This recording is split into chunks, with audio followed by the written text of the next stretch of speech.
다니엘 1장 6절로 9절입니다. 다니엘 1장.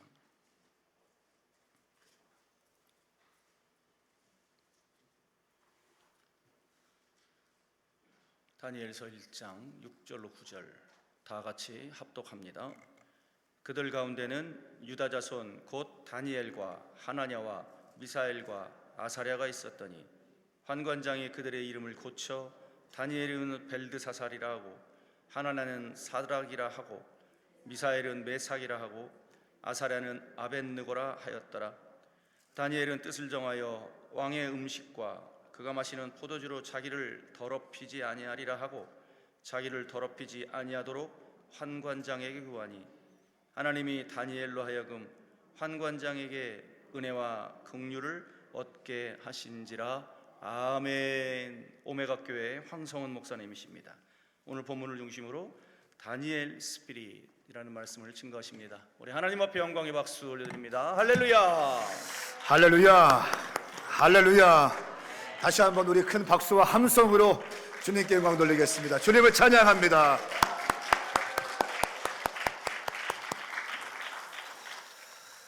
점심 맛있게 드셨어요?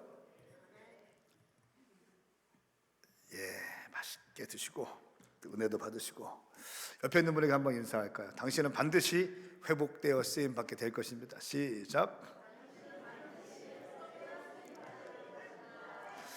자, 이 말씀이 믿어지면 두 손 들고 아멘 해보세요. 그냥 안 믿는 분 빼고 나 진짜 믿어진다. 다시 한번 나는 반드시 회복되어 쓰임받게 될 것이다. 믿는 분들만 두 손 들고 아멘. 네, 여보세요. 자, 그러면 내가 회복되는데 하나님의 말씀이 내 심령을 경작하시고 내 심령에 불을 주실 때 나는 회복될 수 있다. 말씀이 내 안에 심겨지면 나는 회복될 수 있다. 이 말씀이 믿어지면 두 손 번쩍 들고 아멘. 아멘입니까? 네, 저는 여러분들이 하나님의 말씀을 사모한다는 그 전제를 가지고 하나님 말씀을 선포하겠습니다. 오늘 아침에는 다니엘이 어떻게 쓰임받았는지를 말씀을 드렸어요. 놀랍게 쓰임받고 정말 기가 막히게 하나님께 쓰임받는 사람이 되었습니다. 근데 오늘 이 오후 시간에는 다니엘이 그렇게 놀랍게 쓰임받게 된 결정적인 이유가 몇 가지가 있어요. 여러분, 원인 없는 결과는 없습니다. 오늘 이 강남 금식기도원 이렇게 성전을 짓고 이렇게 오랫동안 한국교회의 민족의 등불로, 기도의 등불로 유지할 수 있었던 비결은 뭐냐면 원인이 있기 때문에 그런 거예요. 이 지역에 큰 기도원을 준비해서 수많은 사람들이 컬컬하고 답답한 심령들이 방황하지 않고 하나님의 기도의 처소에 와서, 제단에 와서 기도하고 몸부림치고 기도할 때 응답되고 치유하시는 하나님의 역사를 신뢰하고 꿈꿨기 때문에 이런 기도원이 세워지는 거예요. 아멘입니까? 뭐든지 원인 없는 결과는 없어요. 콩 심은 데 콩 나고 팥 심은 데 팥 나는 거예요. 인생은 심은 대로 되는 거예요. 제가 부산 포도원교회 김문원 목사님 교회에 집회를 할 때 김 목사님이 밥을 먹는데 이렇게 질문하시더라고요. 황 목사님은 요즘에 어떤 분이랑 친하게 지내십니까? 제가 말씀드렸어요. 누구 어떤 목사님과 친하게 지내? 주성민 목사님, 세계로 금단교 주성민 목사님, 또 박순애 전도사님, 또 한밭지역계 이용한 목사님, 이런 분들과 가까이 지내고 배우고 있습니다. 이렇게 하니까 다 믿음의 사람들이군요. 이렇게 말씀하시더라고요. 그러면 사실은 말씀이 뭐냐면 저는 믿음 없는 것들이랑 부정적인 것들이랑 밥도 안 먹습니다. 이렇게 말씀하셨어요.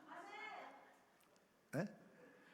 그 부정적인 늘 안 된다, 못한다, 힘들다, 어렵다, 죽겠다, 누구 때문이다, 우리 교회 집사 때문이다, 권사 때문이다, 그 장로 때문이다, 그 목사 때문이다, 내 남편 때문이다, 아내 때문이다, 애들 때문이다, 부모 때문이다, 늘 책임 전가하고 원망하는 사람들, 부정적인 말하는 사람들이랑은 밥도 같이 안 먹는데, 그러면 사실은 말씀이 뭐냐면 인생은 심은 대로 됩니다.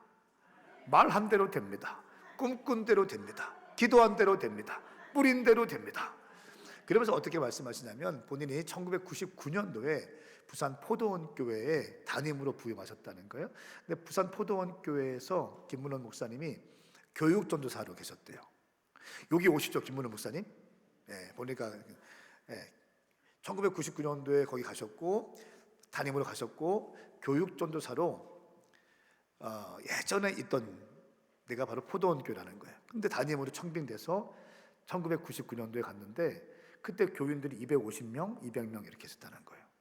근데 하나님께서 비전을 주시는 게 하나님 부산에 가장 큰 교회 되게 하시고 하나님 우리도 큰 교회 수영로 교회들처럼 우리도 여의도 순복음교회처럼 믿음의 교회가 되게 하여 주십시오. 막 이렇게 기도했다는 거예요.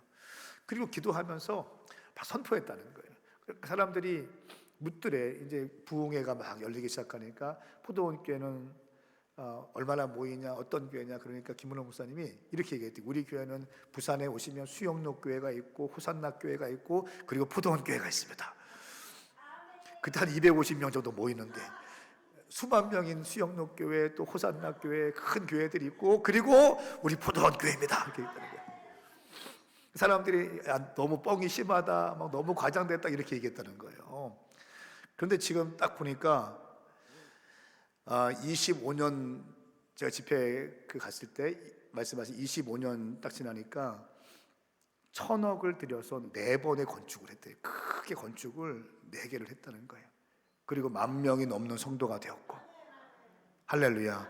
그리고 부산에서 수영로 교회와 정말로 수영로 교회와 포도원 교회가 가장 큰 교회가 되었고 고신측이 가장 큰 교회가 되었다는 거예요. 인생은 심은 대로 뿌린 대로 기도한 대로 말한 대로 선포한 대로 되는 줄 믿습니다. 그러면서 하시는 말씀이 나는 부정적인 사람들이랑 밥도 안 먹는다고. 여기 여러분 부정적인 사람들 있거들랑 오늘 내려가기 전까지 부정적인 입술이 믿음의 입술로 바뀔지어다. 늘 안 된다 못한다 막 교회에서도 혹시 여기 속삭이는 사람들 왔어요? 교회 속삭이는 사람들 왔습니까? 그렇게 하지 마세요. 어떻게 하든지 기도하고 교회를 세워나가고 담임 목사님 목회에 힘이 되게 하고 구역에 힘이 되게 하고 김장하자 그러면 김장한다고 하고 전도하자 전도 간다고 하고 할렐루야. 날씨가 추우니까 전도가 안 되고 더우니까 안 되고 김장도 안 되고 이런 말 좀 하지 마세요. 되는 인생 되라고. 되는 인생. 자, 저는 오늘 다니엘을 여러분과 함께 나눌 텐데 여러분 이 시대의 어둠의 영들이 여러분들을 사탄의 종이 되기 위해서 하는 전략들이 있어요. 이 시대의 그리스도인들을 바벨론화시키는 사탄들의 전략이 오늘 다니엘서에 보면 다 나타나 있습니다. 사실 제가 아침에 말씀드린 것처럼 다니엘은 바벨론 포로가 되었어요. 유다에서 하나님의 백성이고 언약의 백성인데 나라가 망하고 성전이 무너지니까 포로가 되어서 끌려왔단 말이에요. 끌려왔는데 어떤 일이 있는가? 이 다니엘서를 묵상하다 보면 다니엘은 마지막 때에 대한 이야기가 많이 나와 있어요. 그래서 묵시록이라고도 합니다. 에스겔과 다니엘, 요한계시록, 스가랴서 이런 데 보면 마지막 때 주님이 어떻게 하실 일에 대해서 쫙 나와 있거든요. 동시에 사탄의 전략도 나와 있습니다. 자, 첫 번째로 이 시대의 크리스찬들, 오늘 저와 여러분들을 마귀가 어떻게 넘어뜨리려고 하는지 몇 가지를 말씀드릴게요. 첫 번째는 하나님이 아니라 바벨론 왕을 위해서 일하게 만듭니다. 이것이 어둠의 영들의 전략이에요. 하나님의 사람들을 포로로 끌고 와서 하나님의 DNA로 창조되었고 하나님의 이미지로 창조되었고 하나님의 형상으로 지음받은 하나님의 사람들을 하나님의 형상으로 하나님께서 사람을 창조하실 때 남자와 여자를 창조하시고 생육하고 번성하고 땅을 정복하고 땅을 다스리라. 할렐루야. 문화 대위임 명령을 하시면서 하나님의 백성들이 하나님의 통치권을 가지고 이 세상을 거룩하게 다스리고 경작하기를 원하시는데 마귀는 다시 말하면 하나님을 위해서 거룩하게 살기를 원하시는데 마귀는 하나님이 아니라 바벨론 왕 사탄을 위해서 일하게 만든 분. 다시 말하면 비전의 변질을 가져온다는 거예요. 여러분, 오늘 말씀을 보니까 다니엘서 1장 4절과 5절 말씀 한번 같이 자막을 통해서 읽어볼까요? 이 메시지는 PPT가 우리말로 되어 있습니다. 개역개정이 아니라 우리말 버전인데요, 한번 4절과 5절 말씀 큰 목소리로 읽습니다. 시작! 왕을 위해 일할 이스라엘 젊은이들을 데려오라고 했습니다. 데려온 그들은 몸이 건강하고 잘생겼습니다. 게다가 똑똑해 모든 일에 지혜롭고 지식이 있으며 이해가 빨랐습니다. 그들은 바벨론의 말과 학문을 배웠습니다. 왕은 그들에게 왕이 먹는 귀한 음식과 왕이 마시는 포도주를 날마다 먹도록 주면서 3년 동안 교육시켰습니다.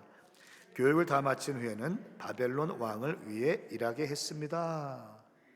하나님의 사람 다니엘인데, 하나님의 형상으로 지어진 다니엘인데, 나라가 망하고 성전이 무너지니까 포로로 끌려왔어요. 많은 사람이 포로로 끌려와서 죽임을 당하고 노예가 됐는데, 그 중에 똑똑한, 지혜가 있고 명철이 있는 똑똑한 다니엘과 세 친구들은 왕이 주는 음식을 먹고요, 왕의 포도주를 마시면서 왕의 식탁에서 3년 동안 교육을 받습니다. 왕궁에서 바벨론 말을 배우게 하고 교육을 시킨다는 거. 5절 말씀 보세요. 교육을 시켰다라고 말씀하세요. 4절 말씀에도 바벨론의 말과 학문을 배웠다. 언어도 배우고, 그 당시에 점성술, 수사학 이런 것들을 배우는 거예요. 그러면서 그 당시에 정치, 철학, 교육, 문화를 배우면서 바벨론 말을 배우면서 바벨론화 작업을 해요. 그래서 뭘 줍니까? 따뜻한 음식과 따뜻한 맛있는 고기와 포도주를 주면서 좋은 것을 먹이고 입히면서 특별 대우를 해주면서 바벨론화 작업을 하기 시작하는 거예요. 여러분, 오늘날 이 마지막 때에 어둠의 영들이 하나님의 사람들을 이런 식으로 미혹합니다. 돈도 대주고 음식도 대주고 또 집도 대주고 하면서 결국 세상의 왕을 위해서 일하게 한다는 거예요. 어둠의 영들을 위해서 일하게 한다는 거예요. 근데 그 사람들이 원래는 하나님의 형상으로 지어진 하나님의 백성인 줄 믿습니다. 그래서 이 사람들을 잘 훈련시켜서 바벨론이 장악했던 정복한 유대를 이 사람들을 보내서 점령하게 하려고 했던 그런 계획이 있었습니다. 자, 두 번째로 바벨론의 왕의 음식과 포도주를 먹인다는 거예요. 왕의 식탁에서 왕의 음식을 먹게 만들어 버립니다. 그러면서 왕의 눈에 들게 하고 왕의 DNA, 왕의 스피릿을 받게 하는 거예요. 그냥 단순히 밥을 먹는 시간이 아니에요. 여러분, 밥을 먹는 것은 별로 중요한 것이 아니에요. 저도 누구와 함께 밥을 먹을 때 그냥 밥 먹지 않습니다. 배고파서 밥 먹지 않습니다. 물론 배고파서 밥 먹기도 하지만 누구와 함께, 야, 오늘은 어떤 집사님 부부 좀 오라고 해라, 식사 같이 하자고 해라. 또 내일은 어떤 장로님 부부 식사 같이 하자고 해라. 오늘은 또 어떤 청년 커뮤니티의 그 셀들 또 나와 같이 밥 먹자고 해라. 이렇게 하는 이유는 뭐냐면요, 그냥 밥만 먹는 게 목적이 아니에요. 밥을 먹으면서 삶을 물어보고 결국 하나님의 말씀으로 바로 세워가기 위해서 식사하는 거죠. 할렐루야. 이해가 되십니까? 아침에는 집회식으로 했다면 오후에는 강의식으로 할 거예요. 자, 그렇게 지금 진행되고 있는데 느부갓네살 왕도 마찬가지예요. 밥을 먹으면서 밥 먹는 게 목적이 아니에요. 그 바쁘고 그 현안이 많이 산적해 있는데 이 포로 출신의 사람들 몇 명과 밥 먹는 게 그냥 시간 때우는 거 아니거든요. 느부갓네살 왕의 DNA와 비전을 그때 심는 겁니다. 그러면서 점점 바벨론화 작업을 하기 시작하는 거예요. 그리고 어둠의 영들이 오늘날 크리스찬들을 넘어뜨리는 중요한 것 중 하나가 뭐냐면 정체성의 혼돈을 가져오게 만들어버립니다. 정체성의 혼돈. 바벨론 왕국으로 그들을 옮긴 다음에 가장 먼저 한 것이 뭐냐면 이름을 바꿔버립니다. 이름은 그 사람의 정체성이에요. 일본이 우리 대한민국을 점령했을 때 창씨 개명을 했죠. 이름을 바꿨죠.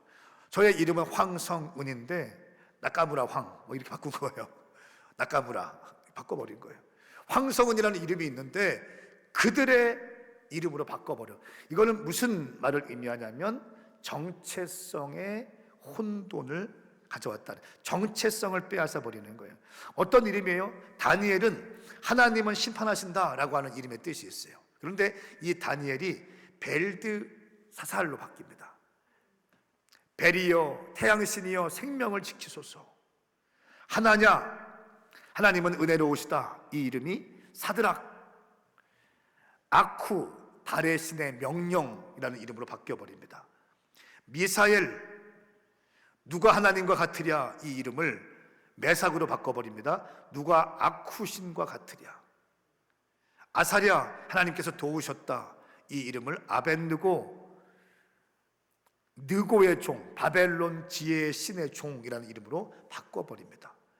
여러분, 바벨론에 포로되어 끌려온 이스라엘 백성들이 이름을 바꿔버렸다는 것은 단순히 이름이 바뀌었다는 것이 아니라 그들의 정체성을 바꾸고자 했던 바벨론의 의도였습니다. 오늘날 수많은 사람들이 하나님의 형상으로 지어진 정체성을 가지고 있는 백성들이 왕같은 제사장이다, 거룩한 나라다, 소유된 백성이다, 너는 내 아들이다, 세상의 빛이다, 이 땅의 소금이다, 이런 엄청난 정체성을 성경에 보면 우리 가운데 주셨는데, 바벨론, 이 사탄의 제국에서는 우리를 너는 쓸모없는 인간이고 너는 죄인이고 너는 아무런 의미가 없는 존재고 이렇게 정체성을 망가뜨려 놓는다는 거예요.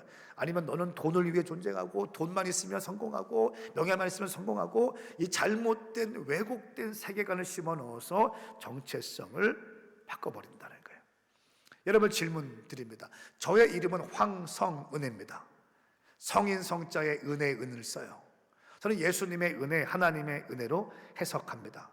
나는 평생 하나님의 은혜를 기억하기로 결정했어요. 나는 아침에 간증했던 것처럼 방황하다가 주님을 만나게 되었고 당구장 주인하려던 인생인데 지금 10개, 12년 만에 10개의 교회를 개척했고 1400석에 들어가는 교회를 건축했어요. 그리고 매주마다 수십 명, 40-50명의 새로 오신 분들이 우리 교회를 꽉꽉 채우고 있어요. 교회의 70%는 다 젊은이들이에요. 아니, 아멘 좀 크게 해보세요. 어? 이게 어떻게 가능했냐?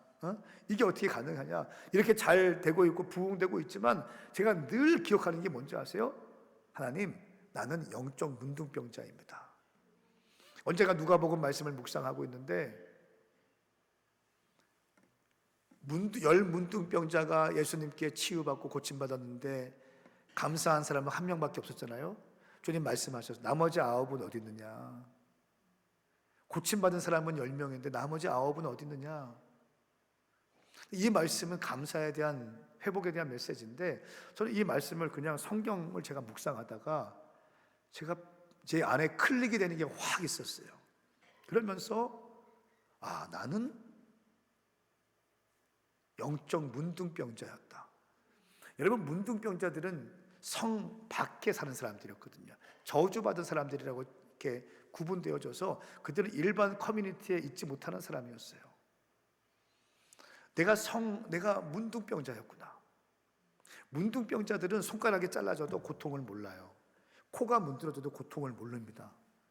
내가 그 방황의 때 정욕이 너무 좋아, 정욕에 이끌리는 힘이 너무 커서 내가 내 마음대로 살고 술 먹고 방황하면서 지낼 때에 내 영혼이 파괴되는지도 모르고 내 안에 성령께서 말할 수 없는 탄식으로 나를 위해서 중보하고 근심하고 한탄하시는 것도 모르고 내 영혼이 파괴되는 것도 모르고 나는 세상을 향해 살던 영적인 문둥병자라는 사실이 말씀을 보면서 깨달아지게 되는 거예요. 그러면서 제가 주님 앞에 또 다짐해요. 하나님, 저 평생 주님의 은혜를 기억할 거예요. 저 평생 주님의 은혜 기억할 거예요. 주님, 저를 사용해 주시면 저 정말 황소와 같이 일하겠습니다. 이렇게 하면서 주님께 달려가고 있다고 말씀을 드렸잖아요. 은혜를 기억하는 것, 내가 누구인지, 내가 어떤 존재인지, 원래는 하나님의 백성이었지만 세상에 끌려다니면서 정욕대로 살고 영적 문둥병자와 같이 살던 내 인생인데 주님의 은혜에서 내 힘으로 이 눌려있고 막혀있고 포로가 된 내 영혼의 문제를 해결하지 못해서 씨름하고 있을 때 성령의 불이 내 가운데 임하셔서 모든 사슬을 끊어주시고 모든 죄를 끊어주시고 결박으로부터 자유케 하시고 보지 못한 거 보게 하시고 듣지 못한 거 듣게 하시고 하나님 나라 위해서 이제 어둠 가운데 있던 제가 하나님 나라 위해서 살기로 결정했을 때 할렐루야, 주님께서는 제게 계속 은혜를 베푸시고 지지하시고 선포한 대로 말한 대로 꿈꾼 대로 심은 대로 뿌린 대로 역사하시는 하나님을 나는 경험하고 있다는 거예요. 제가 평생 기억해야 될 건 뭐냐면 하나님의 은혜를 기억하고 내가 누구인지를 기억하는 거예요. 이 정체성. 세상은 끊임없이 나의 이름을 바꾸려고 그래요. 사랑하는 여러분, 하나님로부터 온 정체성을 빼앗기지 않기를 예수님의 이름으로 축복합니다. 저는 이 시간에 바벨론에서 승리하는 6가지 영적인 원리, 이 세상에서 영적으로 승리하는 크리스찬들의 6가지 영적인 원리를 말씀을 드리고 오늘 기도하기 원합니다. 자, 이 말씀이 기대가 되면 두 손 들고 하면 해보세요. 믿습니까? 저는 정말 믿습니다. 이 6가지가 여러분 안에 장착이 된다면 여러분들은 승리하게 될 거예요. 여러분들은 가는 곳마다 열매를 맺게 될 것입니다. 이곳에 목회자들이 계시다면 이 원리가 여러분의 목회에 적용이 되면 놀랍게 부흥될 것이고, 사업가들은 사업에 승리할 것이고, 직장인들은 직장에 승리하게 될 줄 믿습니다. 자, 바벨론에서 승리하는 6가지 영적인 원리. 여러분, 제가 오전에도 말씀드렸지만 다니엘은 난민 포로 출신인데 15살 때부터 약 85세까지 7, 8명의 왕이 바뀌면서도 여전히 총리로서의 역할을 감당했다는 거. 그리고 바벨론이 제국이 이제 무너지고 메데 바사의 대제국 페르시아 제국이 바벨론을 삼켰을 때, 그리고 다리오 왕이 되었을 때까지 총리직을 유지해요.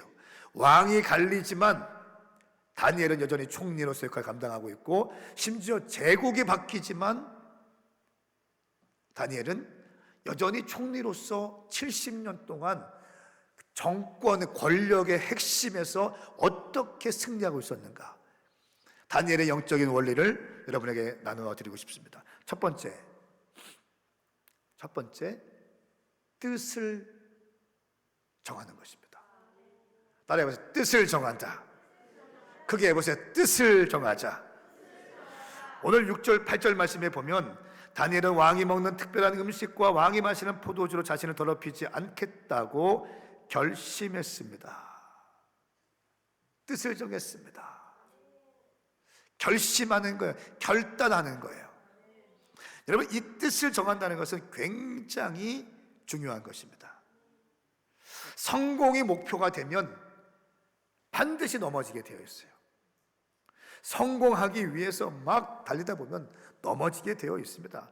돈이 목표가 되면 넘어지게 되어 있어요. 우리는 하나님께 영광, 하나님의 뜻이 목표가 되어야 될 줄 믿습니다. 자신을 하나님 앞에서 더럽히지 않겠다고 결정하는 거예요. 느부갓네살 왕이 주는 음식과 포도주는 이미 모르독 신에게 바쳐진 음식이기 때문에 이방 신에게 바쳐진 음식을 왕이 먹어야 왕이 보호받고 신의 축복을 받는다고 믿었기 때문에 느부갓네살 왕에게 바쳐진 모든 음식은 다 이방 신에게 바쳐진 음식이기 때문에 이 이방 신에게 바쳐진 음식을 내가 먹어서 더럽혀지지 않겠다고 결심하는 거예요. 할렐루야. 여러분, 그 자리가 보통 자리가 아니잖아요. 왕과 함께 식사하는 자리, 대통령과 함께 식사하는 자리, 이 자리에 수많은 정치 꿈나무들이 이 식탁에 들어오고 싶어서 줄을 대고요, 또 이 자기 차례가 오기를 기다렸을 건데 다니엘은 그 기회를 마다하는 거예요. 뜻을 정해서 거룩함으로 살기로 결정하는 거예요. 성공이 목표면 절대로 이렇게 못합니다. 하나님과의 관계가 목표이기 때문에 이렇게 할 수 있는 거예요. 저는 여러분 가운데 성공이 목표가 아니라 하나님과의 관계가 목적이 될 수 있기를 예수님의 이름으로 축복합니다.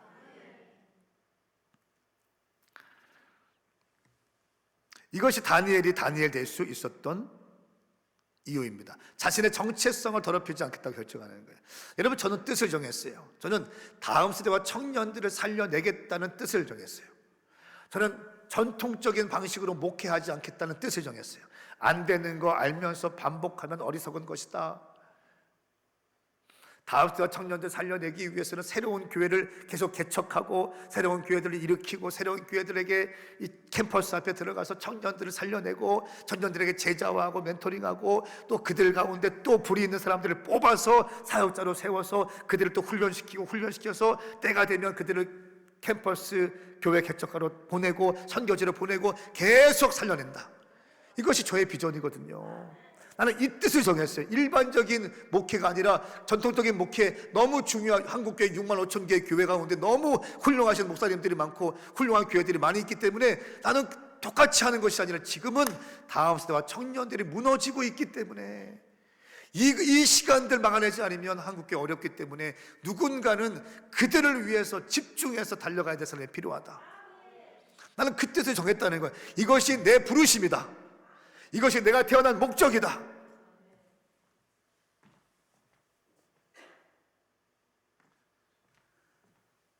지금 내 혼자만 너무 열심히 하고 있는 것 같아요.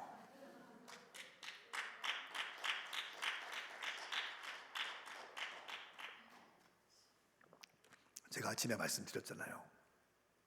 지난주에 충주연합 집회 갔다 왔고 또 한 교회 집회했고 지지난주에 김포 사랑의 교회 부흥회했고 또 어디 집회했고 이번 주에 장신대 박사과정 어제 공부하고 오늘부터 토요일까지 11번의 외부 집회가 있다고 말씀을 드렸을 텐데요. 수요일날 저희 교회 설교하는 거 빼고 그러면 여러분 제가 하여튼 열심히 하고 있으니까 여러분 같이 말씀의 은혜가 되시면 아멘 하세요. 사모하는 자들에게 주님이 불을 주세요. 사모하는 자들에게 뭐니 해도 열정이 있어야 돼. 열정이 머리로 팽팽 돌아가는 걸로 절대로 안 됩니다. 하나님의 일은 그렇게 안 돼요. 하나님의 일은요 믿음의 순종과 함께 최고의 헌신으로 되는 거예요. 우리가 할 수 있는 물론 하나님의 페이버, 하나님의 은총이 중요하지만 우리 가운데 열심히 있어야 되는 거예요. 사모함이 부어지기를 축복합니다. 이 6가지가 당신의 귀에만 들리고 그냥 스쳐 지나가는 것이 아니라 당신의 귀에 들리고 심령에 심겨지기를 예수님의 이름으로 축복합니다.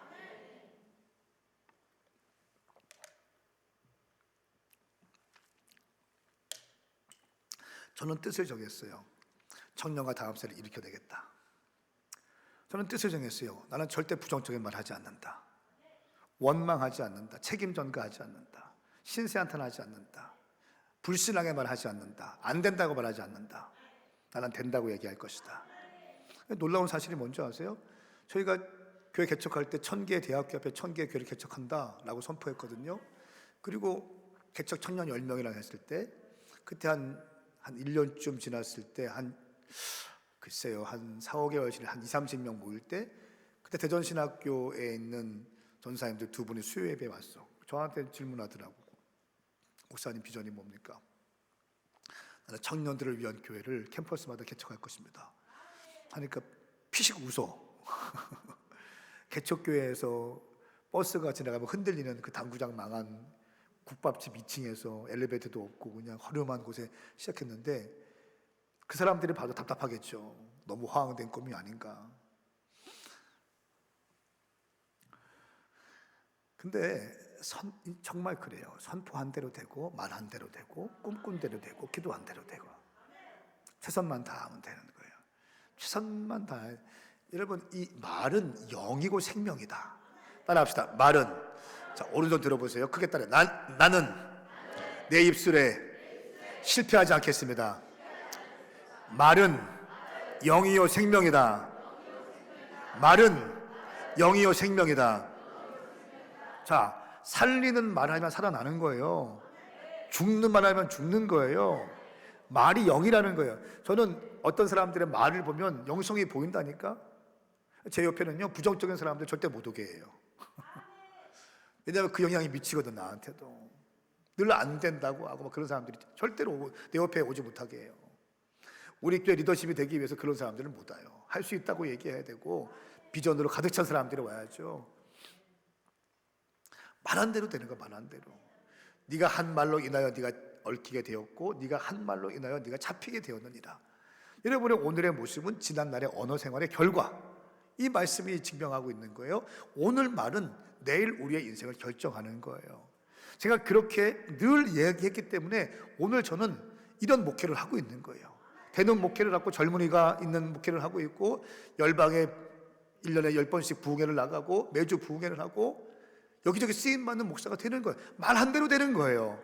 여러분의 입술 가운데 놀라운 할례가 있기를 축복합니다. 쓰레기를 담지 마시라는 거예요. 당신의 영혼을 죽이는 말을 하지 마세요. 참아야 돼, 참아야 돼. 참아야 돼. 참아야 돼. 터지고 싶어도 그냥 그거 있잖아. 막 욕이 나가는데 나가면서도 이러면 안 되는데 계속 나가잖아요. 그런 거 하지 말라고요. 참아야 돼, 참아야 돼. 말은 영이요 생명이야. 말로 여러분의 인생이 결정되어지는 거예요. 저는 뜻을 정했습니다. 절대 부정적인 말 하지 아니하리라. 나는 믿음의 언어를 하리라. 사람을 살리는 말을 하리라. 늘 부정적인 것 보지 아니하리라. 좋은 것만 보리라. 예, 그렇게 왔어요. 뜻을 정했어요. 아침에 말씀드린 저는 하나님께 물질 드리는 거 인색하지 아니하리라. 내가 먼저 주님께 바치리라. 주님께는 풍성하고 주님께는 기름지고 주님께는 윤택하고 나한테는 인색하고 우리 아이들한테 인색하지만 우리 주님께는 넉넉하게 부하게 풍성히 심으리라. 하나님 살아계신 걸 믿고 천당과 지옥이 있는 걸 믿고 온 우주 만물을 창조하신 분이 하나님을 믿고 있는 난데 심은 대로 거두는 것인데. 할렐루야. 여러분 생각해 보세요. 그러면 지금 제가 힘들어져야 되잖아요. 제가 아침에 말씀드린 것처럼 교회 개척할 때 5,000원밖에 주일 이런 거 못 드렸다니까. 핸드폰 끊기기 직전에 교회 개척했다니까요. 카톡이 안 되는 곳에 와이파이가 안 터지면 카톡이 안 됐어요. 학자금 대출 언제까지 갚지 못하면 당신 신용불량자 됩니다. 이런 문자 받을 때 교회 개척했다니까요.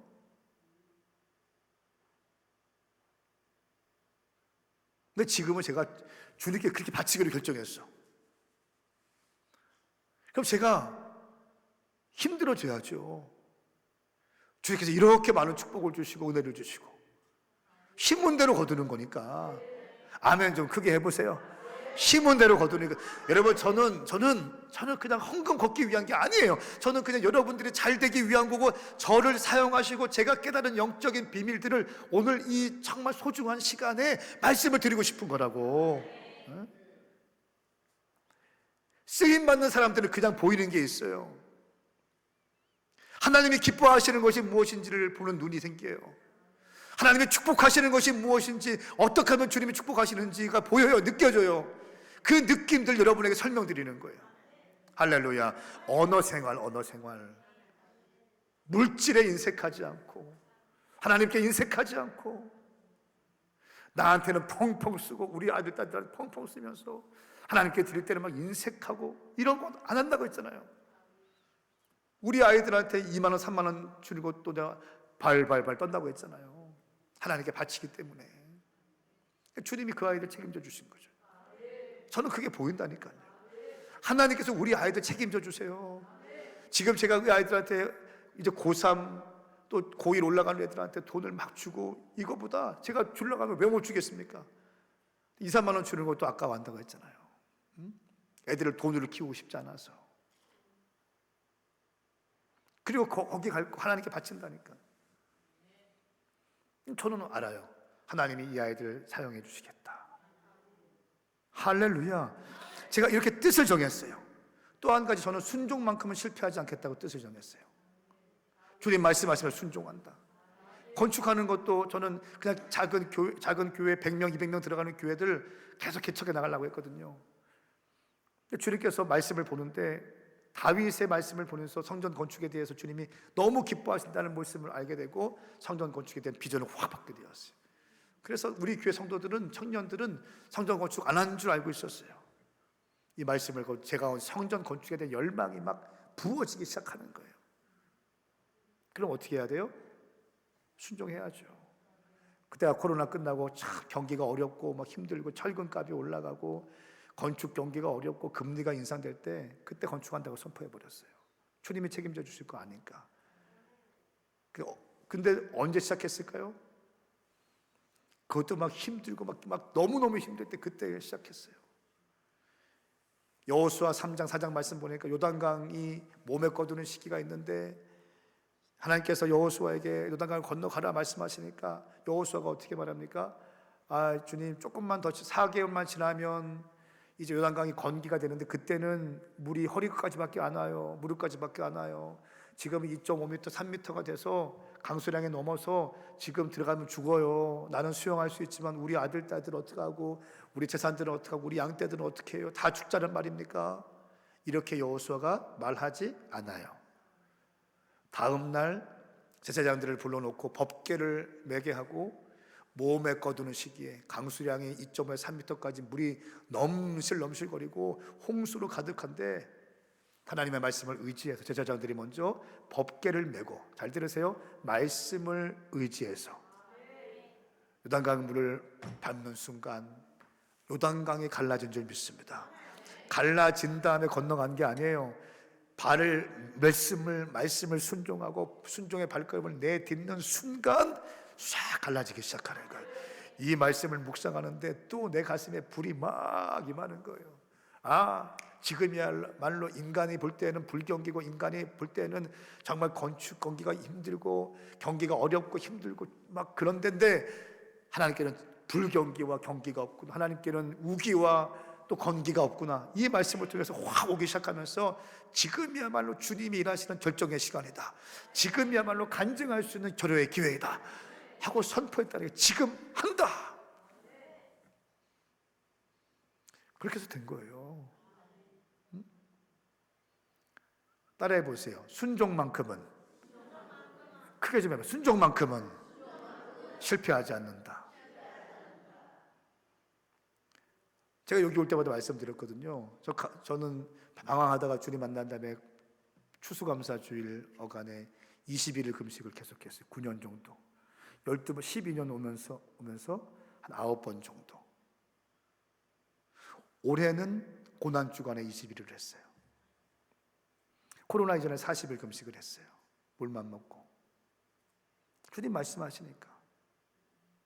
고난주간에 했기 때문에 추수감사절 때 이번에 안 했어요. 너무 좋았어요. 근데 또 주님이 말씀을 감동을 주세요. 올 연말 연초 우리 오메가 교회에서 특별 새벽 집회를 하는데 너 금식해라.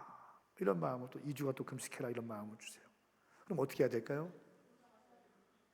너무 쉽게 막 순종하라고 자기는 안 하면서 자기들은 안 하면서 나 목사만 막 그냥 굶어 죽으라고 맨날 그냥 교회에서 그러니까 어떤 분들이 그래. 아, 우리 목사님은 금식이 체질이라고. 금식 체질 없어. 안 먹으면 다 배고픈 거야. 안 먹으면 다 배고프고 목마르고 그런 거예요. 무슨 체질이 무슨 체질이야. 제일 기분 나빠. 아, 우리 목사님은 금식 체질이라고. 체질인 사람이 어디 있어요? 체질인 사람이. 주님 앞에 그게 무슨 마음? 주님, 저는 아무것도 아닙니다. 주님, 제 힘을 빼겠습니다. 주님이 하셔야 됩니다. 주님이 나의 산성이시고 주님이 나의 피할 바위이십니다. 주님, 제 힘으로 하는 것이 아닙니다. 여기까지 주님이 인도하셨잖아요. 주님 기억해 주세요. 이번에도 힘을 빼겠어요, 주님. 이런 믿음의 고백이라고. 제가 한 가지 또 말씀을 드릴게요. 어떤 분들은 금식하고 기도한 다음에 젤카닥 1주일, 2주일 만에 응답이 안 되면 또 삐져, 주님께. 그것 좀 하지 마. 제일 어리석은 일이야. 굶은 거는 다 굶은 다음에 왜 또 삐져? 어리석은 짓 하지 말라고요. 하나님께 낙심하지 말고, 하나님께 원망하지 말고, 하나님께 책임 전가하지 말고, 하나님께 서운해하지도 마세요. 하나님께 바쳤으면 그걸로 끝이야. 여러분의 재정 바쳤으면 그걸로 끝이고, 여러분의 시간 들였으면 그걸로 끝이고, 하나님께 심은 거잖아요. 근데 왜 입술로 또 그걸 말아먹냐고, 또 그거를. 응? 내가 어떻게 금식했는데 주님 나에게 내가 어떻게 예물 드렸는데, 아니 주님께 바쳤으면 그걸로 끝. 두 손 들고 아멘. 아멘입니까? 여러분, 제가 지금 굉장히 중요한 영적인 원리 말씀드리는 거예요. 얼마나 많은 사람들이 주판을 튕겨가면서 주님을 섬기는 줄 아세요? 마치 자판기에 내가 동전 몇 개 놓고 내가 이만큼 심었으니까 내가 흡족할 만한 것들 나와야지, 왜 안 나와? 하면서 막 두드리고 있는 그 모습의 신앙인들이 얼마나 많은 줄 아세요? 하나님 원망하지 않으세요? 저는 제가 금식하고 기도했을 때 제가 순종한 이유가 뭔지 아세요? 순종만큼은 실패하지 않겠습니다, 이렇게 주님께 다짐한 게 뭔지 아세요? 내가 주님 순종해서 주님, 내가 순종함으로 이어지는 축복이 있어요. 근데 주님, 내가 이거 순종해서 축복은 고사하고 내 건강이 안 좋아지고 우리 가정이 어려워지고 우리 교회가 어려워지고 한다 할지라도 나는 순종한 것만으로 감사하기로 결정했어요. 아멘. 순종한 것만로 감사하는 거예요. 그 마음을 주님께서 귀하게 보시더라고요. 가만히 돌이켜보니까 그런 거예요. 저는 뭐 잘하는 게 또 스펙이 없어. 하나님 뭐 잘하는 게 없어요. 그런데 주님께서 제 뿔을 높여주시고 세워주시고 기름 부어주시고, 가만히 보니까 그런 거야. 당장은 이루어지지 않지만 시간이 지나서 돌이켜보면 주님께서 이렇게까지 상상할 수 없는 축복들을 허락하여 주시고, 할렐루야. 제가 뭐 유명한 뭐 서울대 연구대 나온 것도 아니고 박사학위 막 해외에서 박사학위 받고 온 것도 아니고, 그냥 하나님의 페이버, 뜻을 정하는 자에게 하나님의 은혜와 긍휼을 부어주시는 줄 믿습니다. 여러분 보세요. 오늘 다니엘 1장 8절 말씀에 다니엘이 뜻을 구하니까 9절 말씀에 그때 하나님께서 다니엘의 내시의 우두머리에게 은혜와 평강을, 은혜와 긍휼을 얻게 하셨습니다. 뜻을 정하니까 은혜와 긍휼을 부어주는 거예요. 아멘입니까? 그 은혜와 긍휼이 여러분 가운데 임하기를 예수님의 이름으로 축복합니다. 뜻을 정하시라는 뜻을. 이제 2025년이 마무리되어 갑니다. 2026년도에 내가 어떻게 예수님을 섬기실지를 여러분 뜻을 정하시기 바랍니다. 교회에서 쓰임 받으셔야 됩니다. 여러분의 헌금 생활 잘 하셔야 됩니다. 전도하셔야 됩니다. 기도하셔야 됩니다. 새벽을 깨우셔야 됩니다. 여러분의 교회의 부흥의 주역으로 쓰임 받을 수 있기를 예수님의 이름으로 선포합니다. 선포합니다. 뜻을 정했다니까, 주님 말씀을. 제가 지난 충주 연합 집회 갔다 오니까 충주의 시골 교회들이 13개가 모였어요. 13개 모였지만 사람들이 한 200명 정도밖에 안 됐어요. 근데 저는 막 이렇게 청년들 교회, 청년들 집회하고 이제 막 성장하는 젊은 교회, 신도시 교회, 도시에 서울 있는 교회, 이런 집회, 이런 교회 많이 가거든요. 청년 연합 집회 이런데. 그런데 오랜만에 시골 교회 연합으로 갔어요. 거기서 내가 또 은혜를 받아. 집회하면서 너무너무 순수하시고 사모하시고 막 주님을 향한 갈망이 막 넘치는 거예요. 그러면서 제 안에 어떤 생각이 있었냐면, 그렇지, 이 시골교회 이런 곳에서 우리 청년들을 일으켜내고 도심으로 보내졌기 때문에 도심에 있는 교회들이 다 세워지는 거지 하면서 이 농어촌 교회, 시골교회의 중요성에 대한 마음을 갖게 돼요. 다 7, 80대, 다 7, 80대. 그래서 주님, 제가 어떻게 이들 섬기면 좋을까요? 또 주님이 감동을 주세요. 한 달에 한 번씩 고향교회 일일 부흥회를 해라, 이런 마음을 주시는 거예요. 고향교회 일일 부흥회. 나는 일정이 너무 많아서 안 돼요. 그래서 우리 교회 총괄 부목사 시골 출신이야. 또 마침 시골 출신이야. 이 총괄 부목사님이 강사로 가고 우리 예배팀, 미디어 예배팀 완전히 A급들. 그런데 이 콘티는 완전히 그 시골 교회 참 피 흘리신 나의 등 뒤에서 이런 찬양으로 탁 하고 말씀도 그렇게 준비하고 우리 이미용 봉사팀 한 6명 붙여가지고 그 농어촌께 섬겨드리고, 또 블레싱 박스라고 해서 선물을 다 한 명씩 다 준비해서 선물 드리고, 담임 목사님 사모님 거는 더 잘 준비해서 딱 드리고, 이미용 봉사하고 또 농어촌 교회 선물도 드리고 밤에 집회도 하고 하면 너무 좋겠다. 좋겠죠. 청년 교회인데, 젊은이 교회인데 시골에 가서 그렇게 한다면 얼마나 주님 기뻐하시겠냐는 거예요. 그럼 어떻게 해야 돼? 감동이면 어떻게 해야 돼요? 순종해야지. 또 선포해버렸어. 한다고. 여러분 박수를 맞춰 쳐. 시작. 여러분, 순종만큼은 실패하지 않는다라는 뜻을 정했기 때문에 가능한 거예요. 내 돈에, 내 재정에 나한테 이익이 되면 하고 이익이 안 되면 안 한다, 이런 뜻을 정한 사람들은 이런 거 못합니다. 성령님께서 주신 감동이 있다면 이것이 하나님으로부터 왔고 이것이 교회를 세우는 것이고 영혼들을 세우는 것이다, 그렇다면 나는 순종한다, 이런 뜻을 정했습니다. 순종만큼은 실패하지 않겠습니다, 이 뜻을 정했기 때문에 이 프로젝트를 준비하게 되는 거예요. 사랑하는 여러분, 뜻을 정하면 하나님이 책임져 주시는 거예요. 다니엘이 될 수 있었던 비결, 뜻을 정했습니다. 두 번째, 참된 금식을 했어요. 흉악의 결박을 끊어내는 것은 금식의 힘인 거예요. 바벨론의 풍요가 아니라 하나님을 향한 갈망이 참된 금식이었어요. 왕이 먹는 음식, 왕이 먹는 포도주, 가장 고급지고 가장 기름지고 가장 맛있는 것들, 그것이 눈앞에 펼쳐지는데 바벨론의 최고의 음식들이 눈앞에 있는데 입에 대지 않는 거예요. 바벨론의 풍요보다 하나님을 향한 갈망이 다니엘에게는 더 중요했기 때문에. 아멘입니까? 세 번째는 동역자가 있었습니다. 이 험한 세상에서 승리하셨던 비결, 동역자가 있었다. 다니엘에게는 사드락, 메삭, 아벳느고가 있었다라고 하는 것입니다. 혼자 있으면 절대로 끝까지 가지 못합니다. 동역자가 중요한 거예요. 옆에 있는 사람에게 인사하세요. 내 옆에 앉아주시니 감사합니다. 시작. 한 번 더 인사하세요. 우리 동역자가 됩시다. 동지. 아멘입니까? 네, 동역자. 저는 우리 선교본부장 목사님이랑 오랫동안 같이 왔는데, 선교본부장 목사님 아버지가 돌아가셨을 때 제가 모든 스케줄 뒤로 하고 2박 3일 동안 상주 역할을 했어요. 상복 입고 다 차고 우리 목사님 옆에서 상주 역할을 했어요. 의리가 있어야죠. 의리가 있어요. 제가 주님께 바치잖아요. 많이 바치잖아요.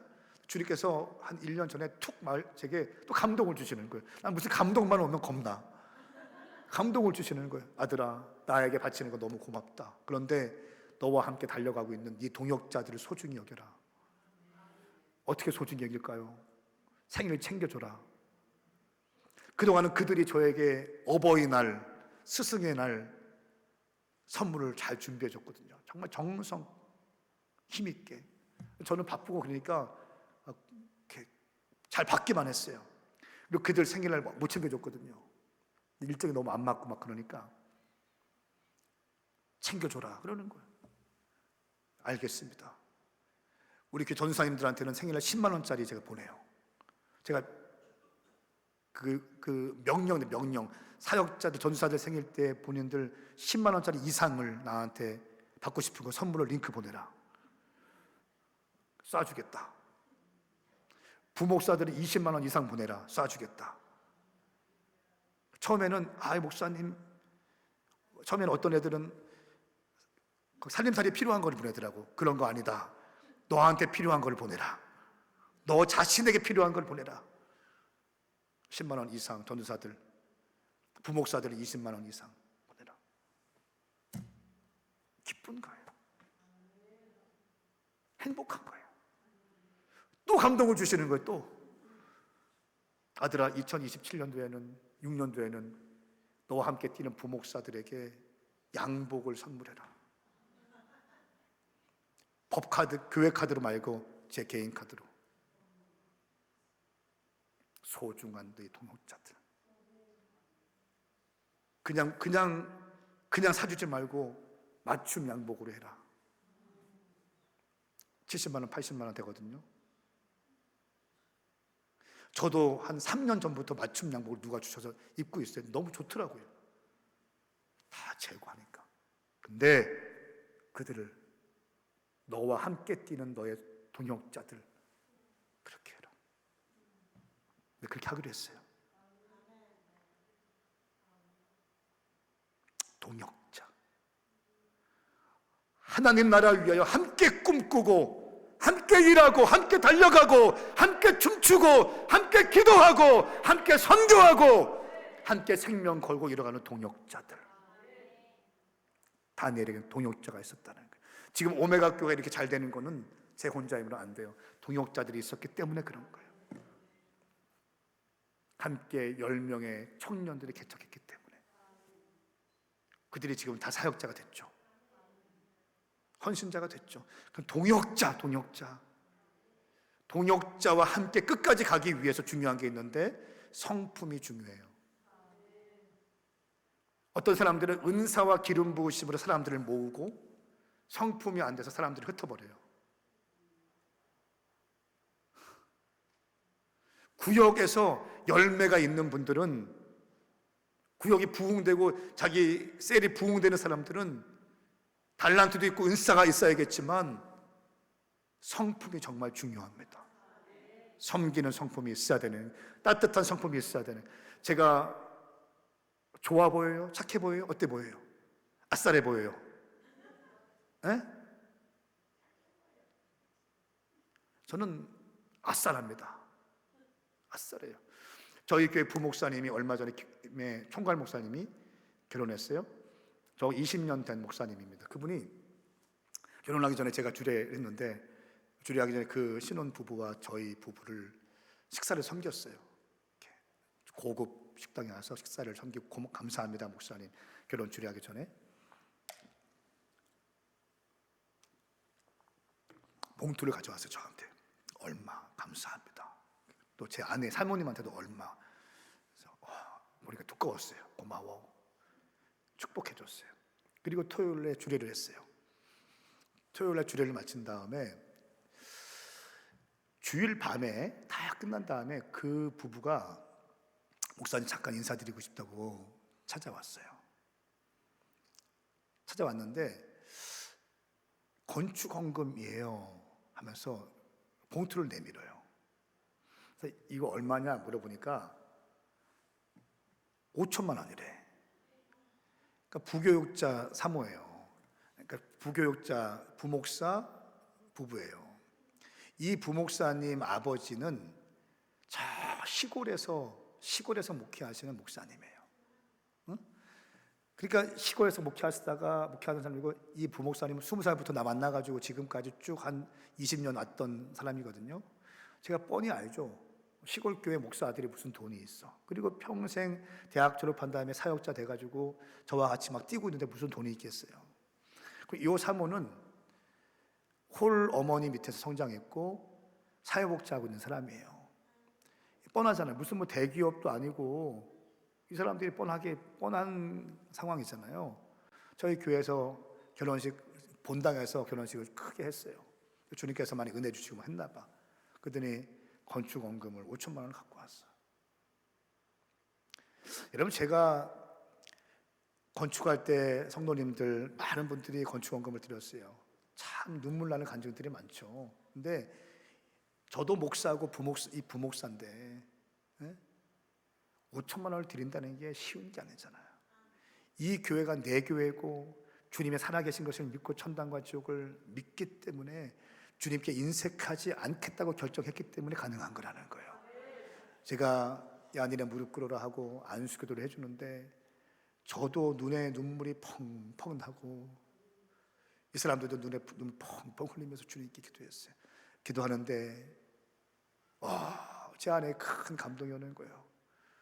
이놈 봐라, 이놈 봐라, 이놈 봐라, 이놈 봐라. 보통 돈에 꽉 묶여가서 집사든 권사든 장로든 부목사든 담임 목사든 관계없이 돈 그러면 사족을 못 쓰고 돈에 꽉 묶여서, 오늘 한국교회가 꽉 묶여 있는데 설교 시간에 돈 얘기 나오면 벌써 분위기가 확 굳어드는데, 그 정도로 한국교회 어려워졌는데 이놈 봐라, 이놈 봐라. 돈에 묶이지 않고 오히려 돈을 다스리기로 결정하는구나. 이놈 봐라. 막 기도하는데 저보다 더 크게 될 것 같더라고요. 할렐루야. 저는 얼마나 큰 감동이 있었는지 몰라요. 사랑하는 여러분, 제가 왜 이런 말씀을 드려요? 또 이런 이렇게 주님의 교회를 사랑하고 헌신하니까 저는 어떻게 합니까? 동역자를 더 생각하게 되는 거예요. 양복도 해주고 싶고 다 해주고 싶은 거예요. 사랑하는 여러분, 여러분의 함께 있는 동역자들을 소중하게 여길 수 있기를 축복합니다. 그 중에 가장 중요한 것이 아내입니다. 아내, 남편입니다. 남편과 아내는 왼수가 아니라 동역자예요. 여러분의 한 번뿐인 인생을 하나님 나라 위해서 함께 꿈꾸고 함께 경작하고 함께 만들고 가라고, 청년의 때는 혼자 꿈꾸는 비전이 있었다면 이제 결혼해서 남자와 여자가 만나면 하나의 한 몸이 되어서 하나가 되어서 주님의 나라 영광을 위해 살아가라고 주님께서 허락해 주신 가장 소중한 동역자입니다. 저는 선포하고 축복합니다. 이 자리에 있는 모든 분들 가운데 아내를 소중하게 여길지어다, 남편을 소중하게 여길지어다. 이거 중요합니다. 제가 이렇게 바쁘지만 어제 아내한테 전화했어요. 오늘 또 가면 또 전화할 거예요. 나 열심히 했어. 전화할 거예요. 네 번째, 탁월함을 준비하는 것입니다. 전문성이 있어야 되는 거예요. 세상의 사람들이 따라올 수 없는 전문성. 기도만으로는, 기도가 중요하지만 기도만 하고 있으면 안 되는 전문성이 있어야 되는 거예요. 다니엘 1장 19절 20절 말씀 함께 읽겠습니다. 시작.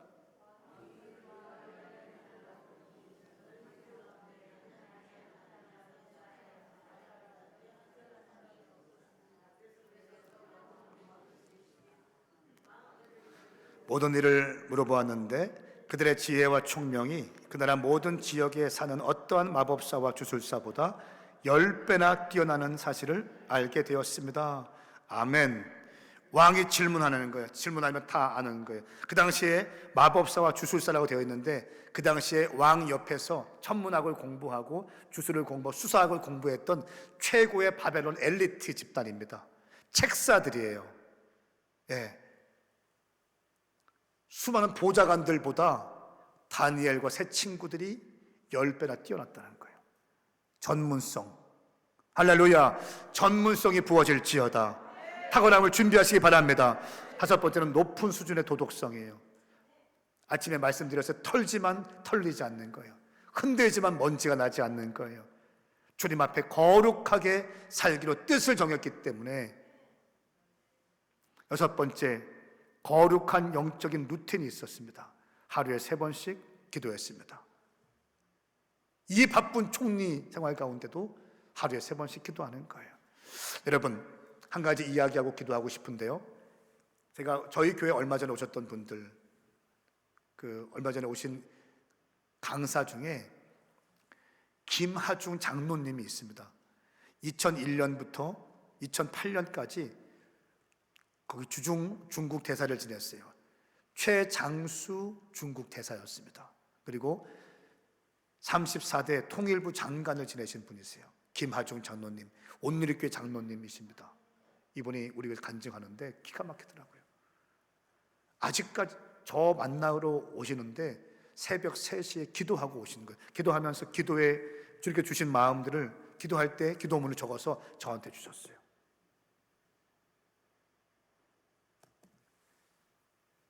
매일 300명 이상을 위해서 기도한다는 거예요. 매일같이. 새벽 3시, 4시 전에 잠든 적이 없다는 거예요. 지금 중국의 시진핑 최측근인 왕위가 있었는데 왕위가 암에 걸렸다는 거예요. 암에 박수 치면 안 됩니다. 왕위가 암에 걸렸는데 김하중 장로님이 주중 대사로 있을 때 가깝게 대화하고 했대요. 암 진단을 받고 있길래 기도했다는 거예요. 기도하는데 주님 평안을 주시더래요. 그래서 제가 김하중은 말씀했다는 거예요. 당신 죽을 병 아니다. 내가 믿는 하나님이 당신 죽지 않는다고 했다. 그리고 그 자리에서 그 왕위가 펑펑 울다는 거 아니겠어요? 그리고 진짜로 이 병이 치유됐다는 거예요. 지금은 시진핑 옆에서 있어요. 제가 무슨 말씀을 드리느냐 하면 중국 뭐 이런 거 아니라 그렇게 기도하는 사람이었다는 거예요. 그리고 이건 하십시오, 하지 마십시오, 하십시오, 하지 마십시오, 하나님께 기도하고 응답받고 정확히 선포한다는 거예요. 그리고 지금 공적인 임무에서 은퇴할 때 2,400개의 핸드폰에 사람들의 이름이 있었대요. 저장이 있었대요. 여기는 재벌 총수들, 정치의 관료들, 정권의 핵심 인사들 쫙 있을 거 아닙니까? 근데 주님께서 말씀하셨대요. 이거 지워라. 이 연락처 지워라. 다 지웠대요. 본인은 은퇴한 다음에 이 사람들한테 이게 미천인데 이게 미천인데 다 지워라. 지웠다는 거예요.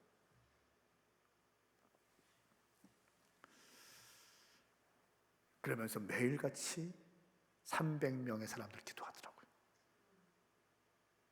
기가 막힌 사람. 근데 그분이 저한테 메일을 보냈는데 메일에는 닉네임이 다니엘이에요. 다니엘. 사랑하는 여러분, 저는 이 험한 세상에서 믿음의 사람으로 세워질 수 있게 축복합니다.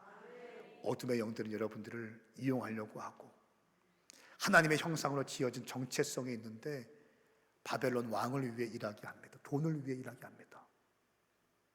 그런데 하나님을 위한, 하나님에 대한 사랑과 갈망을 가지고 맘몬 지배당하지 않고 만몬을 지배하고 다스리고, 여기에 11조 하지 않는 분 있습니까? 11조 하셔야 됩니다. 여러분의 교회에 가서 11조를 하십시오. 11조는 당신이 드리는 게 아니에요. 11조는 하나님 거예요. 하나님 거. 당신이 선심 내는 거 아니에요. 당연히 드려야 되는 거예요. 주종 예물 감사에 드리시고, 감사의 예물 드리시고, 물질 생활 다 잡으셔야 합니다. 기도 이전에 하던 대로 하루에 3번씩 그 바쁜 총리 가운데서도 다니엘이 했던 것처럼, 왕의 어인이 찍힌 줄 알면서 했던 것처럼 영적 생활 하십시오. 한 번 뿌린 인생 어영부영 늙어가지 마시고 가슴 뛰는 하나님의 사람을 살아갈 수 있기를 예수님의 이름으로 선포합니다. 선포합니다. 선포합니다. 두 손을 번쩍 들고 기도할 때, 하나님 아버지, 나도 다니엘처럼 승리하게 하여 주시옵소서. 그런 삶 살게 하여 주시옵소서. 우리 주의 이름 삼창 부리며 함께 기도하겠습니다. 주여